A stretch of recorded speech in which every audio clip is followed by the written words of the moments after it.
Welcome back to Sunrise Daily. We turn our attention back to the elections that went on in Rivers State over the weekend. Dr. Austin Tam-George joins us next. He's the Commissioner for Information in Rivers State. Thank you for coming on this morning. Thanks for having me. Well, that was a scenario that sent a lot of people wondering, and we've seen the response from the president on Rivers election, not just that one, but Kogi, Bayelsa as well. But then several accounts out there in terms of what happened. Let's get from your perspective. What happened in Rivers? Well, we conducted elections. That was what happened. It turned out, typically these days, to be an inconclusive exercise. You see, what we always wanted was for the people to freely choose their leaders. It was just a legislative election, and we didn't expect the kind of anxiety that followed the process to have characterized this much. What we wanted was for the people to say, look, we chose our leaders, but through a litigation process, the elections were annulled. Now we have another chance. Let us simply go there and make our choices. It turned out to be very heated because, first of all, there was this, pledge made by the former governor, Rotimi Amechi, to say that he was going to flood the whole place with security. As you know, Chamberlain, we have several Supreme Court judgments that manifestly forbids the military, from getting involved in the electoral process. But we had over 2,000 soldiers, over 6,000 policemen. We don't mind the policemen because, this was a civil exercise. But the police, Rotimi Amechi going about like a lawless cowboy with 500 soldiers behind him on election day, it was a catastrophe for our people. Before the elections, talking about the build-up, when Dakuk Peter was here, he did say that the governor was making inciting statements, and he didn't say if you're coming to conduct elections, you have to write your will. Now, look, you see, what I think a lot of people don't understand is that in politics, there's sometimes a tendency to use dramatic language, to galvanize the people. What Governor Wike said was, look, if you're coming to conduct free, fair, and credible elections, you will get as much support as you want to get. We will support you.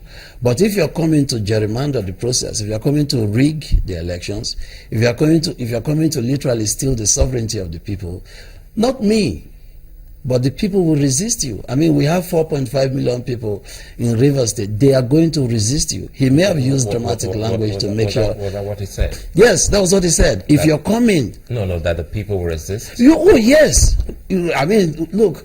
The governor may be governor, but in the final analysis, he's just one individual. Rivers State has 4.5 million people. And what he was saying is, as government and as a people, if you're coming to conduct elections, free, fair, and credible process, we are going to support you.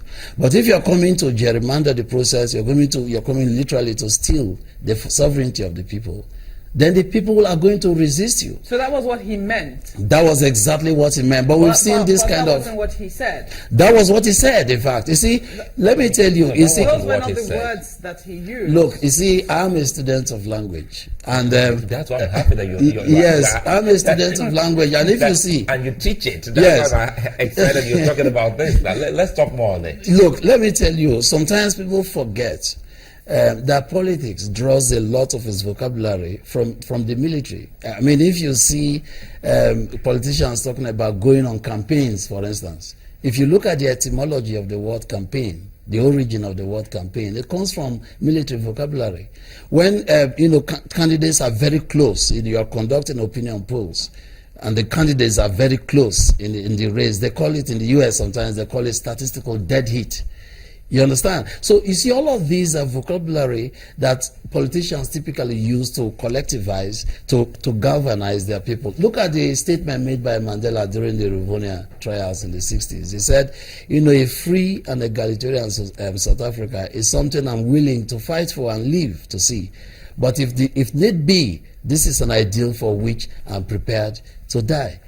You see the kind of vocabulary they use. So the importance of all of these, when it came to the turn of Patrick Henry in the U.S. during the debate in the U.S. Congress for the independence war with Britain, what did Patrick Henry say during the Congress debate? He said, "Give me liberty, or give me death. So you find that politics tends to draw from this kind of dramatic in those kind of situations, I mean, let's take, for instance, the example you just gave talking about Mandela. In some instances, they were literal.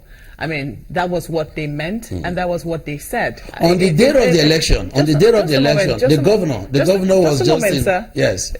In other words, I mean, if it actually came to death, for a man who was incarcerated 27 years, if it actually came to death, there was no other sign that he was willing to give his life other than, you know, staying that long behind bars. And there are people who actually gave their lives. We know people who died as a result of that. But when we say that, you know, perhaps that was what the governor meant, you know, that might be excusable. That was definitely not what he said.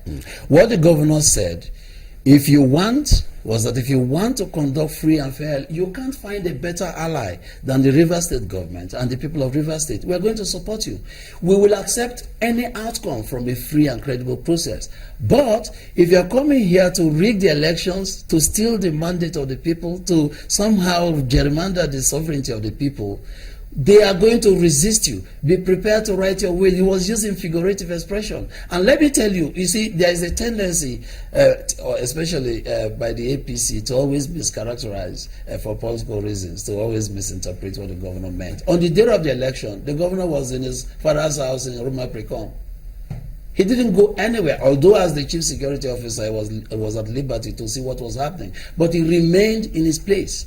What this meant was that he wasn't inciting violence. All he said was, look, be warned. Our people are ready to conduct free and fair elections, but should you come here to rig elections, they will resist you. And when 4.5 million people resist you, do not blame me for the consequences. It's good you putting meaning into those words he said on that day, but leaving the election day proper, which you have just also highlighted, some would attest to that truly he was within his locality during the election.